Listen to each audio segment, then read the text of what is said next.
is the biggest event of all of the week of the Bergen Exchanges. And I'm so happy to see that the aula is teeming with people and that the excitement is high, because now we will have the annual lecture on law and social transformation by Professor Sylvia Tamale.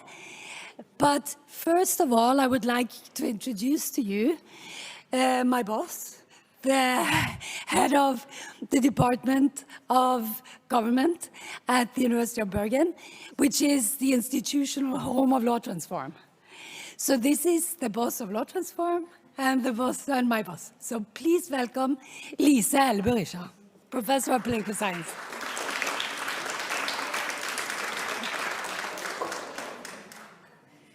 Thank you very much. What a nice introduction, the boss. Dear distinguished guests, fellow academics, dear friends and colleagues, I'm so glad to see you all and to welcome you to the annual lecture on law and social transformation today during the Bergen Exchanges. As Sia said, my name is Lise Riksha. I'm a professor and head of department at the Department of Government here at the University of Bergen. Also, a very warm welcome to the main speaker, Professor Emeritus Sylvia Tamale from Makerere University. I'm proud to say that UiB and our department has had a long-standing collaboration with the University of Makerere, not the least thanks to our very own, now also Professor Emeritus Tor Halvorsen, who also initiated the ongoing collaborative project called Decolonizing Epistemologies, the Disciplines and the University in Relation to the Society and the World. This project is led by the acting director of Makerere Institute of Social Research, Makerere University, Professor Grace Edward Galabussi, together with Associate Professor Martina Vukasovic and Tor Halvorsen at our department. And it's financed by the NORHED 2 program under the Norwegian Ministry of Foreign Affairs, NORAD, the Norwegian Agency for Development and Cooperation. Our own PhD student, Andrea Felde, who is also participating in the project and is part of the roundtable today, following from after the annual lecture. Finally, let me just briefly say that it's with great pleasure that we welcome the Center on Law and Social Transformation, the Law Transform Network, or should I say family, to the Department of Government. We are very much looking forward to the great things that this network offers, to further academic collaboration with Christian Michelsen's Institute, CMI, the Faculty of Law at the University of Bergen, and of course to sharing ideas with all the visitors, all the guests, and in all the activities that Law Transform initiates and facilitates going forward. With that, I will leave the floor to Liv Tønnesen at CMI. Thank you.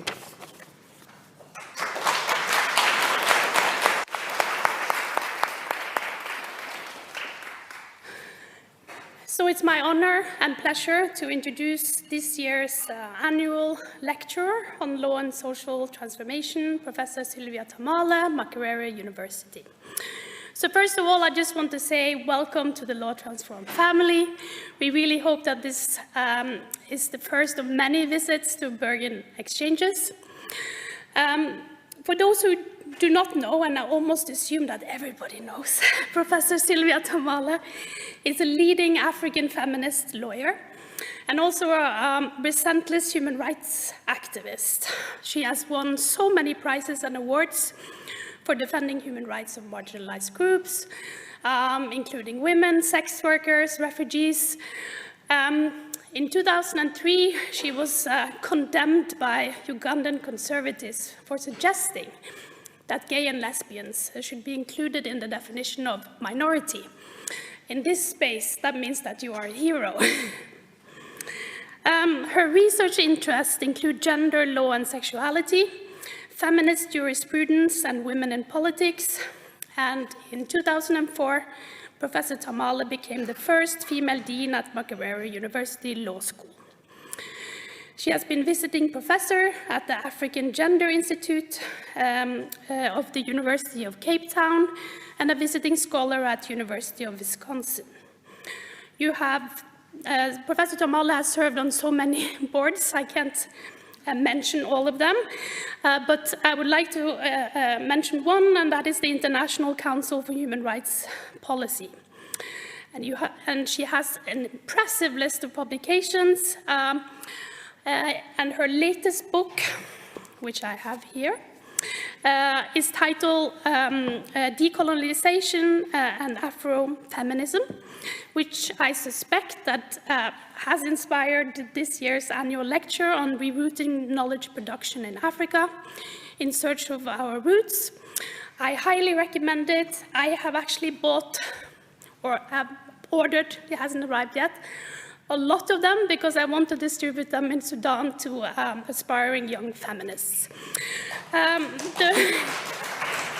book has been published at Daraja Press and has also already received book prizes, including from the International Studies Association.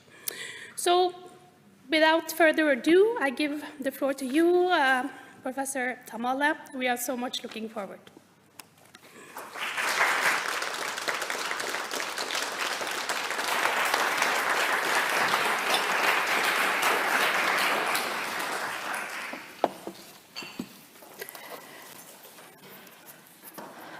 Thank you very much, Liv, and it's an honor for me to be here this evening. Thanks to the Department of Government, who invited me, and the persistence of Siri, who's been inviting me for years. Finally, I've made it. Thank you very much. Liv, you mentioned that you hope this is my first of many visits. But I have to tell you that,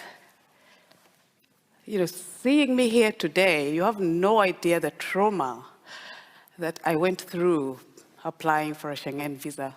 I don't know if I can do it again. I swear, it's terrible. And I think you should have an Bergen exchange on that topic, immigration.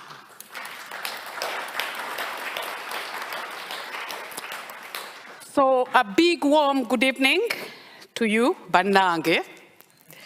Banange is Luganda for my fellows, a term that I shall return to later in my talk. The world is living one big lie, capital B, capital L, a big lie with many spin-offs. That lie has been successfully spun by imperialist powers over centuries. The lie is that on planet Earth, there is one universal correct way of being human.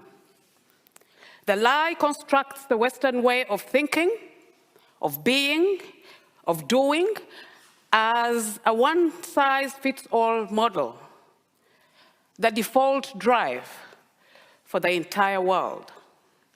It mandates universal conformity to Western ways of understanding and interpreting the world.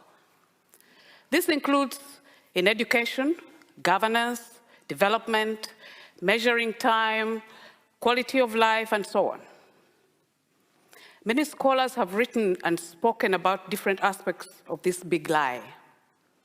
All agree that the big lie and its varied spin-offs converge around the creation, normalization, and sustenance of capitalist relations of production and profit for the West at the expense of non-Western societies. But even as I make reference to concepts like the West, the non-West, or even Africa, I am keenly aware that these entities are far from being homogeneous. Indeed, there are several enclaves of non-Wests within the West. For example, racial minorities, queer communities, post-colonialists, feminists, Marxists, environmentalists, and so forth. And the entity baptized Africa by the imperialists is so rich in diversity that the only common denominator that unifies it is the logic behind the big lie that stereotypes the continent as incorrigibly primitive, underdeveloped, and inflicted with conflicts and gloom. As is true for all untruths, the big lie is spread through the power of language and discourse. Through tools such as mass media, education, religion, and law, colonialists constructed narratives of the naturalness of white supremacy and black inferiority, male supremacy and female inferiority, heteronormativity, and so on. During the second half of the 20th century, the imperialists appeared to retreat from Africa with the formal lowering of colonial flags at ceremonial independence parades.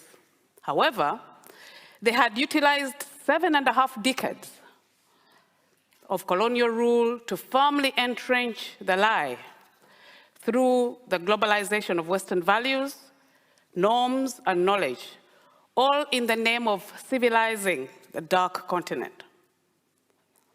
During this time, they systematically put in place structures, mechanisms that sustained their domination, even after losing a physical presence in post-independent colonies. Today, the colonial machinery has successfully woven a totalizing ideology that penetrates all aspects of African lives. When Africa was colonized, the organic growth of its sociopolitical processes were disrupted and/or destroyed, leading to the successful capture of the minds of its people through restructuring their knowledge systems and erasing and/or devaluing their history, culture, expressions, and ways of being. The era of digital revolution, launched in the late 1980s, has given the imperialists even more power to reshape the world in more profound ways than had ever been imagined. Now, I could begin tonight's talk with theories of power, rehashing concepts such as Marx's ideology, or Gramsci's cultural hegemony, or Foucault's regimes of truth, or Quijano's concept of coloniality. But I really don't want to send you to sleep. Suffice it to say that Western imperialism present their worldview of reality as the only sensible one, as common sense, in order to manipulate and exploit the other. And because colonial logics dominate not through physical coercion, but through the widespread acceptance of their ideologies and practices, they're hardly ever questioned. This evening, I'm going to focus on some of the ways that the big lie is constructed and sustained, focusing on its implications for Africa. I will highlight some of the mechanisms and technologies of power through which universal norms are constructed and spread across the continent, and also talk about the politics of knowledge and the autocratization of global knowledge production and knowledge acquisition. How can we democratize and decolonize the epistemic space? In which ways can we talk back to epistemological apartheid? Who's going to carry the battle to restore our dignity? Now, the talk focuses on 5 social structures to briefly elaborate on the mechanisms through which colonial norms and beliefs become embedded in hegemonic ordering. So first, I'll talk about the formal education system. Secondly, the notion of time. Third, the theory of development. And fourth, the concept of gender. And finally, the institution of the museum. And it's interesting that we are having this talk in a museum. My paramount concern is to demonstrate how Africa has been caught in the vortex of Euro-American globalized knowledge production and dissemination since colonization in the 19th century. Some of the insidious ways that the empire sustains its dominance in Africa through knowledge production will be highlighted as I also discuss ways that we can undo such hegemonic power. So I begin with the formal education system. I vividly remember my wry amusement in elementary school as I stumbled over strange words that made up the English alphabet. A is for apple. You know, apples don't grow in the tropics. I think the first time I saw an apple was in the early 80s. I is for igloo. K is for kangaroo. M is for mittens. S is for snow. V is for violin. Now, using such alien symbols for learning phonetics simply defeats the purpose of cognitive learning. If the child has no existing knowledge of the visual symbol and sounds, how do you expect them to correctly name them? Unfortunately, this comical and skewed elementary ABC lesson is reflected in most of the formal learning around the continent, where students continue to uncritically consume Eurocentric material. In secondary school, my history teacher taught me all the fine details of the French Revolution, but neither the Haitian or the Algerian revolutions was covered in the syllabus. He also explained the Jewish Holocaust at the hands of Hitler's Nazis, but said nothing about the German genocide of the Herero and Nama people in Namibia that foreshadowed Nazi ideology. The geography teacher exposed me to knowledge about the main islands that make up New York City, but not those of Lagos.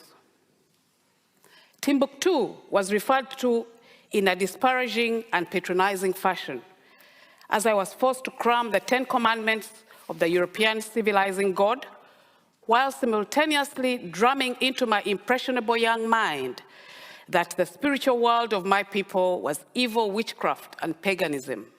I could go on and on. Now, at Makerere University, modeled on the best high learning institutions of Europe, I detested the professors who stood at the lectern and talked down to us. They separated and privileged theory over practice, thinking over feeling, science over the arts, masculinity over femininity. They distorted, minimized, and othered indigenous knowledges and experiences, and they dismissed our voices as students. To be inquisitive and contrarian was not only frowned upon, it was penalized. My experiences at school taught me several lessons, positive and otherwise. First of all, Africa needs to stop viewing the educator as the know-it-all teacher, but to use Paulo Freire's description as a dialogical co-investigator who learns with the learners. The main role of the educator should be to reorient the perspectives of students, hone their critical thinking skills, and dismantle the reproduction of dominant ideologies. Freire critiqued what he labeled banking education, where students are viewed as receptors of knowledge rather than its creators. He emphasized the use of praxis, whereby teachers and students collectively engage in critical analysis of oppressive systems that dehumanize and marginalize. Remembering that the classroom and lecture room are the center of Western thinking, it is important to supplement such methods through a return to African educational pedagogies, such as storytelling, social dramatic plays, folk song, parables, and poetry. Moreover, in most of Africa, academic subjects, particularly in higher education, are taught through the medium of a colonial language. What Africa needs is an education that takes indigenous knowledge bases seriously and is context-embedded, as well as empowering. Fanon fully understood that those who control language control reality, which is why Ngugi wa Thiong'o and Chinua Achebe implored Africans to re-story their realities in vernacular traditions. And as Roy Campbell reminds us, local languages are the repositories of the indigenous knowledge base of societies. Now, when it comes to research, Those that dominate the knowledge production industry have also developed standards and criteria for what qualifies as legitimate knowledge globally. The blueprints for constructing truths are straitjacketed into conventional standards that serve the status quo. Thus, in order to make any scientific, social, or natural knowledge claims, your research must follow certain rules, and the results have to be published in a specified written format. Traditionally in Africa, theory was constructed through oral stories. In fact, practice, theory, and knowledge building were all integrated. In other words, life's meanings were explained through fables, myths, and spirituality. Kenyan Nobel Prize winner Wangari Maathai was fond of telling the story of how, as a child, she used to collect firewood for her mother. The mother forbade her from collecting wood from the so-called strangler fig tree, as it was the tree of God that was never to be cut, burnt, or used. In fact, her people worshipped under this tree. Decades later, as an accomplished environmentalist, Maathai realized that the sacred tree was preserved because it protected the highland soils from erosion and mudslides. Its strong, deep roots chiseled rocks to make underground springs that provided subterranean water for the villagers. When the colonial missionaries and administrators arrived in Kenya, they ordered most of these trees to be cut down for their representation of pagan gods. This story depicts the epistemic relationship between indigenous people and nature, manifested through their spirituality and taboos. Wangari's people, who had never been inside a Western-type classroom, understood climate change better than today's so-called experts. The story-driven theoretical framework was more impactful than the alienating anthropogenic global warming explanations being touted today. Stories do not have complicated jargon and opaque expressions and easily resonate with the masses. Yet such counter stories are viewed by the powers that be as unscientific and therefore flaky. This marginalization of different ways of knowing leaves no room for the cross-pollination of ideas. Theoretically nuanced stories have always been popular with feminist researchers, even as they are frowned upon and vilified by anonymous peer reviewers and mainstream publishers, and all those critics that Caroline Nordstrom aptly refers to as the judges of epistemology.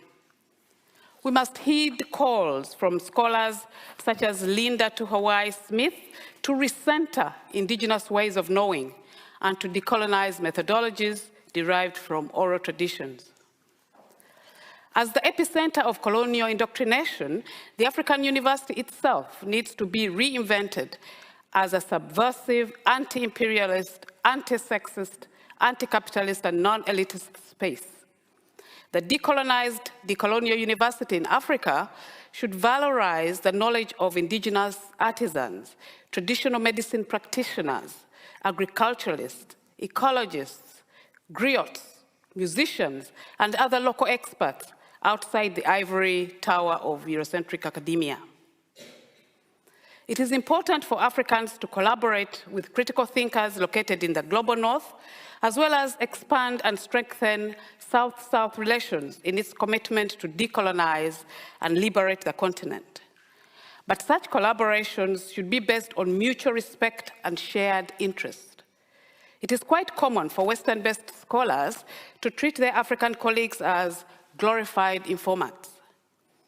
In such transnational intellectual division of labor, the latter are assigned the empirical tasks, while the former designate themselves as the theory builders. Finally, on education, the academic publishing industry in Africa is too small, too insular and conservative, largely stuck in the colonial ways of doing things. The international bigwigs in academic publishing, such as Springer, Taylor, and Francis and Wiley, have corporatized knowledge production by taking over African academic journals and totally commodifying knowledge.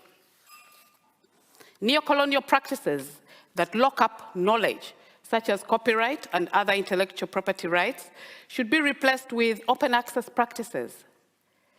No individual can claim to be the exclusive producer of knowledge. We all build on existing knowledge and restate old arguments. Open access literature is key for a continent with limited resources and other challenges that result from the colonial legacies. To reduce the publishing infrastructure deficit and to upscale distribution, Africa needs to establish transnational cooperatives among publishers. Governments should also ban all taxes on books. I move on to the notion of time. Most Africans have a difficult relationship with time as conceptualized by the West. In fact, the issue of the average African not respecting time is so notorious that the phenomenon is officially known as African time. It connotes an overly relaxed attitude at best, but usually implies tardiness, delinquency, and incivility. We are meant to feel shame towards our relationship with time, constantly being reminded that time is money. In his article entitled "The Tyranny of Time," Iranian writer Joe Zadeh exposes clocks and the modern concept of time as mathematical constructs that have been shaped over centuries by science and also power, religion, capitalism, and colonialism. Several scholars have analyzed time theories, including Marx, Durkheim, and Barbara Adams. The standardization of time in the late 19th century forced the world into a common dating framework that perceives a separated past, present, and future. Indeed, key to the processes of universalization was the reconstruction of the concepts of space and time. The homogenization and valorization of temporalities serves concise socio-political and economic goals. Time is a formidable scientific tool at the disposal of Western capitalism to facilitate the process of exploitation. Scientific discourse makes us believe that time is a neutral unit, but it's actually extremely political, with significant implications for our revolutions as Africans and as feminists. Time boggles the mind, but typical of imperialism's attempts to control everything, it created the clock, which is frequently adjusted and altered to fit socio-political purposes. The best examples of time as a construct are the phenomenon of a leap day addition every 4 years, or the daylight savings of time, whereby the hour hand is manually advanced on the clock during summer to allow darkness fall at a later time.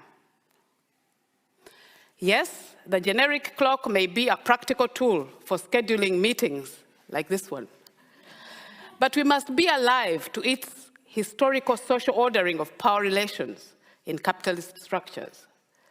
Our anti-colonial and anti-patriarchal struggles are currently wrapped up in coloniality. We are using the empire's tools and paradigms to dismantle the empire. We hold this false sense of arrivalism when we mimic the ways of the empire, including the concept of time.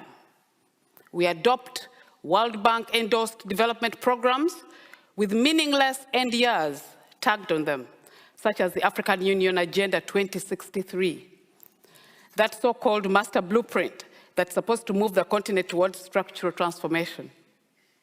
Of course, such time-bound estimates will crumble in the face of the reality of the impotence of a disunited, balkanized continent caught up in the web of neoliberal globalization.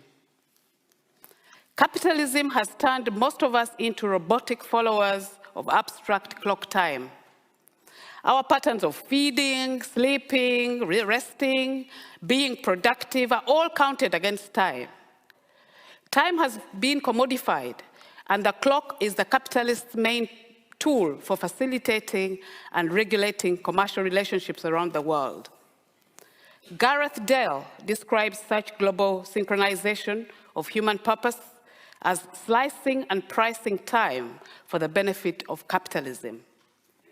As a resource, capitalist logic views time as something that can be saved and/or wasted, factoring it as a measure of efficiency.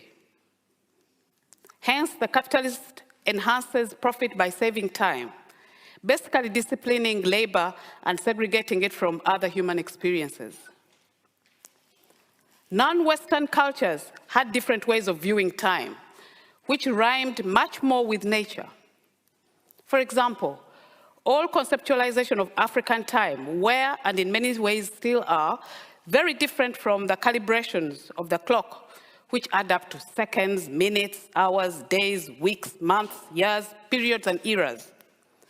These Western ontological and epistemological frameworks of time are linear and progressive, whereas African understandings do not follow such rigid chronological measurements. They are circular, multidimensional, and constantly moving, moreover in multi-layered spaces. Even today, the clock tick-tocking is meaningless to most non-Europeans who conceive of time not as abstract chronological periods, but rather in more concrete terms as events and seasons happening in an interconnected world that has no beginning and no end. Time for Africans is not linear, but follows a spiral, which, to echo Achille Mbembe, is an entanglement of interlocking presents, pasts, and futures, each age bearing, altering, and maintaining the previous ones. The empire frowned upon such contextual, elastic conceptions of time and mocked them as irrational and uncivilized, and yet, to them, we must return. It is important to note that the relationship between capital, labor, and time is a gendered one. The long hours spent engaged in caring work for women in the so-called private sphere remains wageless and undervalued. Hence, the law is deployed to push time spent in the care economy out of the production boundary. But we know that it is the unwaged domestic and reproductive work performed by women that makes it possible for capitalists to profitably appropriate labor time in the public realm. Africa needs to consciously bend time and space to match its ancient history with the present and the future. Africa's ways of being and doing have never been time-bound, but have always enjoyed boundless and timeless spiritual connections between all humans and between humans and nature. Those ways are informed by the wisdom whose strength of spirit is drawn not from the human body, but from the cosmic order. Africa should resist the imperialist, forceful severance from nature and the supernatural. It must continue to be one with ecology's enduring time. Next, I talk about I consider the imperialist conception of socio-economic development as time-bound, linear, and measurable. Like other neoliberal concepts such as democracy and human rights, Western hegemonic ideology firmly holds the blueprint of universal development that would supposedly lead all nations to attain economic progress, modernity, and civilized status. Modernist development, as conceptualized in the global capitalist political economy, references an increment in economic output. Economic progress is measured through gross domestic product, which is the value of all goods and services consumed. Students of economics learn that unhindered markets are ideal for economic growth and social welfare. It is all about investment growth and maximization of market share and profits. The state must retreat from its fundamental role of sustaining the economy. Now, such neoliberal economic theories valorize the market while simultaneously commodifying social relations, human bodies, and minds. The 2007-2008 global economic crisis was indicative of the economic, social, and environmental limits of neoliberal development policies. This hegemonic paradigm of classical liberal economics has been mastered by most African National Bank governors and presidents of the regional development banks who have trained in Western universities to reproduce such paradigms. As a collective, they have successfully executed the imperialist agenda of firmly inserting Africa into the global capitalist economic system and deepening the continent's dependency and indebtedness. Multilateral capitalist institutions such as the World Bank and IMF, development agencies and transnational corporations are at hand to ensure Africa's total compliance with the rules of the game of finance capital. Indeed, the World Bank and the IMF have been instrumental in universalizing these paradigms and integrating the world economy through globalization. But can true and substantive development ever be achieved in Africa under the bourgeois neoliberal democratic dispensation? Is free trade really free for Africans under the neoliberal capitalist structure?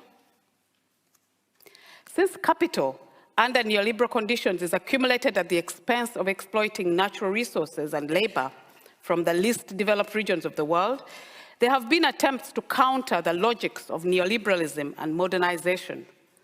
The World Social Forum, for example, emerged as a counter-movement to the World Economic Forum, which has played a key role in shaping the global economy. Regrettably, the World Social Forum failed to unite the Global South in these efforts, as its agenda was more focused on de-Westernization than decoloniality. It simply sought to shift the political-economic center of gravity from the Bretton Woods systems to the BRICS alliance. The neo-colonial knowledge systems informing the political economy of international trade would remain intact. This is quite different from, say, the Latin American notion of buen vivir or vivir bien, which really came from the indigenous terms. These are indigenous terms of the Quechua and the Aimaron and societies like that. Sumak Kose or Suma Kamanya, which literally roughly translates in good life or good living, which challenges neoliberal paradigms of development. Bolivia has started to implement the concept of vivir bien with a series of transformational processes to replace global development discourses. However, Bolivia needs to address several contradictions of vivir bien if it is to succeed.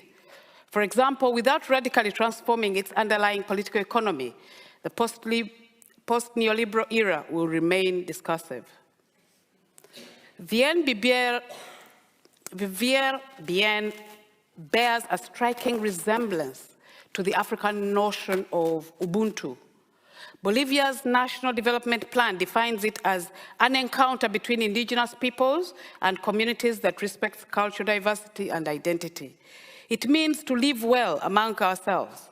It's about communitarian coexistence without asymmetries of power. You cannot live well if others do not. It's about belonging to a community and being protected by it, as well as about living in harmony with nature and sustainably enjoying its bounty.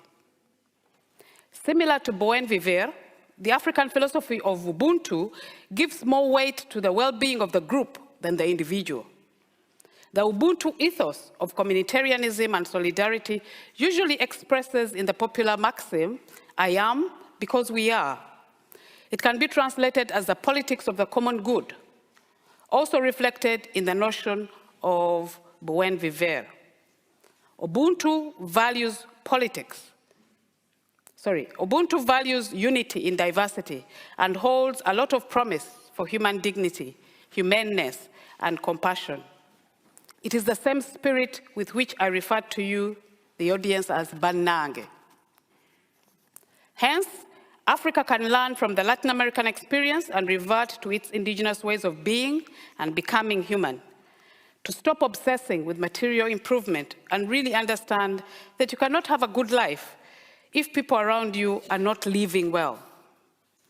In addition to ideological and systemic transformation, Africa should also learn from the mistakes of Bolivia's economic transformational efforts. It is clear that the neoliberal strategies, such as structural adjustment programs, national poverty reduction policies, wealth creation programs, and so on, will only sink Africa deeper into underdevelopment. Next, the concept of gender. The cultural systems that order African understandings of gender are so fundamentally alien to Western ways of thinking that they appear irrational. While colonial paradigms of gender are firmly founded on polarized dualisms of man-woman, African indigenous understandings of the same were more pluralistic, elastic, and accommodating. Rigid gender dualisms create blind spots and stereotypes that result in social inequalities and injustices. For instance, intersex, transgender, and other non-conforming individuals who do not fit into the neat same sex markers of male and female end up being erased from state policies and subjected to multiple types of stigma and discrimination. Scholars of history and gender have challenged colonial gender tropes, revealing many examples from African societies where the organization of gender was not necessarily arranged along heterosexual or patriarchal lines. In her classic book, Male Daughters, Female Husbands, Ifi Amadiume explains that biological sex did not always correspond to ideological gender in the Igbo Nobi community in southeastern Nigeria. In most African cosmologies, the dead transcend into the spirit world and live on among the living as living ancestors. Ancestors may use any living body, regardless of sex, as conduits to exercise their agency through possession. This is why the equivalents of Western secular notions of transgenderism and homosexuality were not unthinkable in African ontological and epistemic framings. The ancestral power of the Sangomas of South Africa and their full-fledged transgender statuses are but one example of this. Although patriarchy existed prior to the colonial invasions of Africa, its inner workings were quite different from those of Victorian-era patriarchy, which are heavily influenced by Judeo-Christian and natural law traditions, and philosophically defined by Cartesian dualisms. The relative flexibility of indigenous gender systems made it possible for women to perform male roles in terms of power and authority over others. And because roles were not rigidly masculinized or feminized, no stigma was attached to breaking gender rules. Examples abound that exhibited such gender bending across the continent. I don't have time to go through them. Now, when colonialists arrived on the continent, they proceeded to impose their own conceptualization of gender onto African communities to fit into the imperatives of capitalist production and reproduction. Indeed, gender and the related concepts of sexuality and gender identity are intractably linked with and pivotal to the capitalist accumulation process. Where there had been fusion between the public and the private social spheres, colonialism proceeded to restructure spaces, clearly separating the social spheres. Colonialism proceeded to restructure spaces, clearly separating the market and the legal political structure that props it up from the domestic home. The dualisms are further entrenched in the corresponding binary characterizations of the gendered spaces as productive, unproductive, waged, unwaged, self-interest, altruism. Feminist political economists have long challenged the opposition between production and reproduction or market and non-market labor within neoclassical economics, which resulted in gender hierarchies. However, most of these arguments remain contained within the unchallenged framing of the gender binaries of heterosexual men and women. In fact, it is the queer renderings of postmodernist feminism that disrupted colonial gender binaries in ways that closely echoed the values that have long existed within many non-Western indigenous knowledge systems. The relatively accommodating spectrum of diverse gender and sexuality identities is founded on the Ubuntu ethos of solidarity and interconnectedness. Finally, I change gears and talk about the institution of the museum. Museums are not often viewed as colonial relics that actively work to shape knowledge. The African spiritual masks, bronze sculptures, glazed bowls, carved ornamental stools, complex work of art, dyed leather slippers, ceremonial printed apparel, and other intricate objects on display in Western museums usually do not invoke feelings of an ancient civilization that goes back centuries. Rather, the objects are often curated in a way that conveys images of exotic relics of the inferior native other. They open the gazing eyes to differences built upon tragic hierarchies. Not only are museums storehouses of objects, but of knowledge. Knowledge that's classified to construct specific rationalities. Museums have historically been a powerful socio-political tool for shaping worldviews. Different forms of museums, particularly archaeology, natural history, and science, have served as pseudo-scientific projects of reinforcing racial and gender hierarchies and justifying imperialism. Ethnographic museums of the 19th century were particularly used as repositories of living exhibitions of primitive Africans for the free gaze that captivated the inquisitive European public.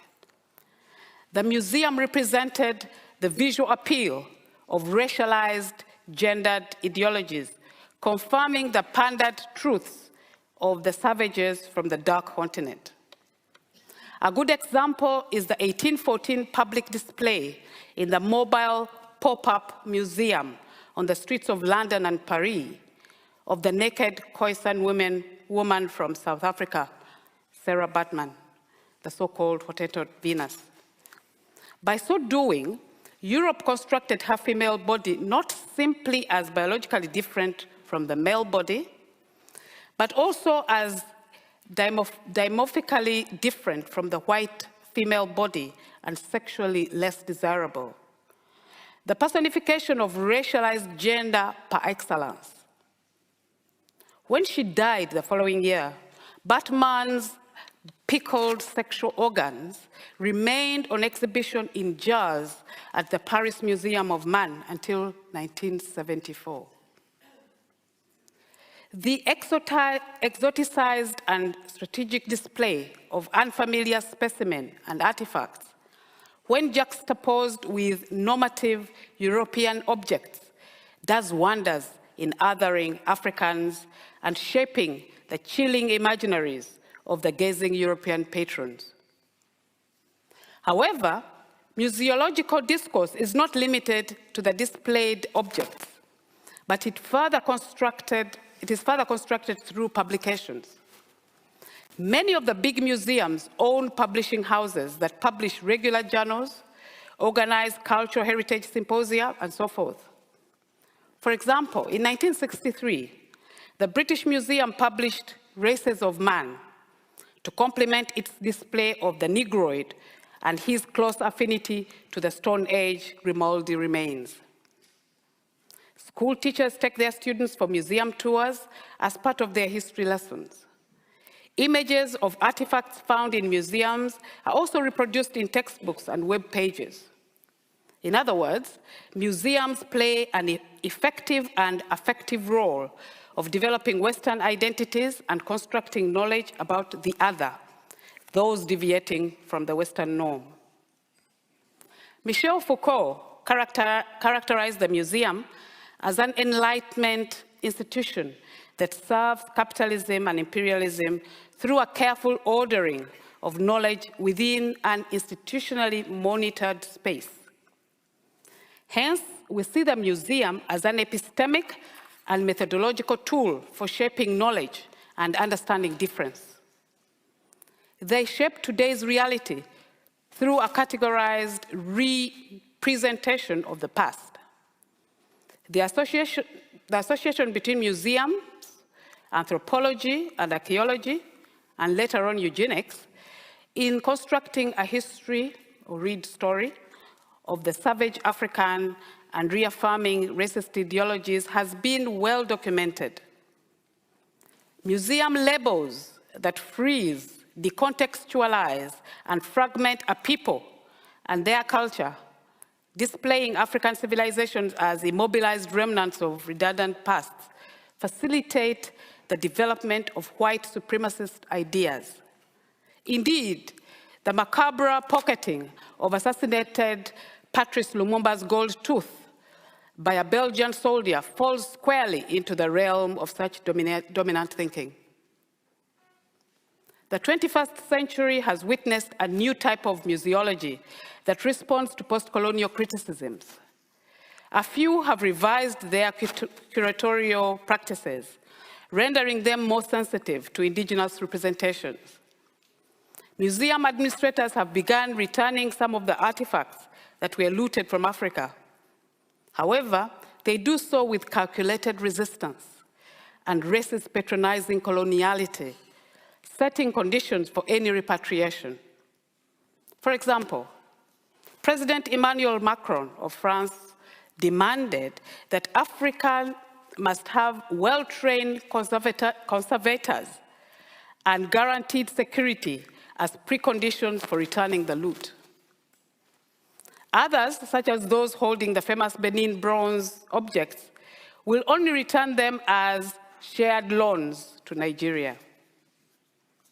In 2002, a consortium of eminent museums in Europe and North America signed the Declaration on the Importance and Value of Universal Museums, where they tried to convince themselves that they had a unique and sacrosanct duty to the looted and/or illicitly acquired artifacts in their possessions.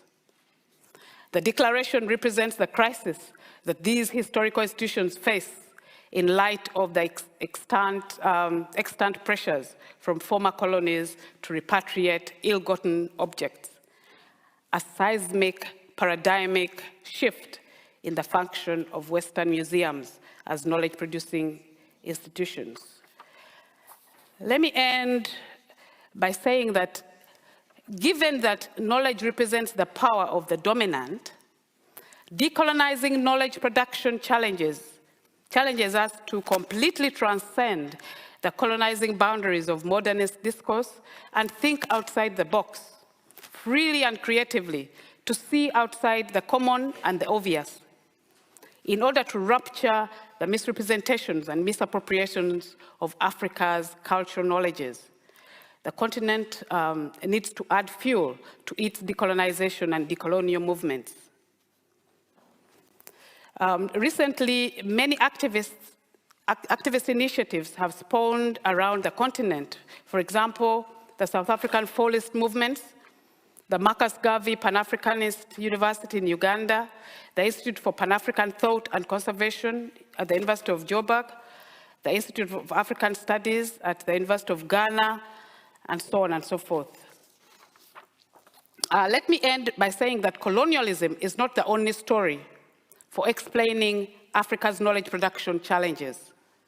While neocolonialism dominates the narrative of the story, it certainly isn't the only one. We have seen how colonialism maintained a tight stranglehold on the continent, making it extremely difficult to disentangle itself from neocolonial control. But beyond that, Africa can potentially open chinks in the neocolonial epistemic armor. Indeed, Africans possess agency to resist and challenge the deeply damaging colonial discourses. Sadly, most leaders are conflicted with their own state power and bourgeois privilege and corrupted into acting as the comprador agents of neocolonialism, instead of working to lift their nations from its shackles.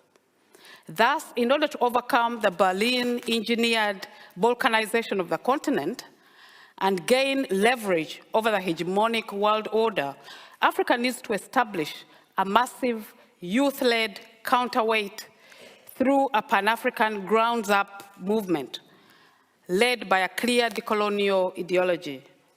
Youth-led because they have the least to lose and everything to gain by changing A is for Apple to A is for Africa. Thank you very much.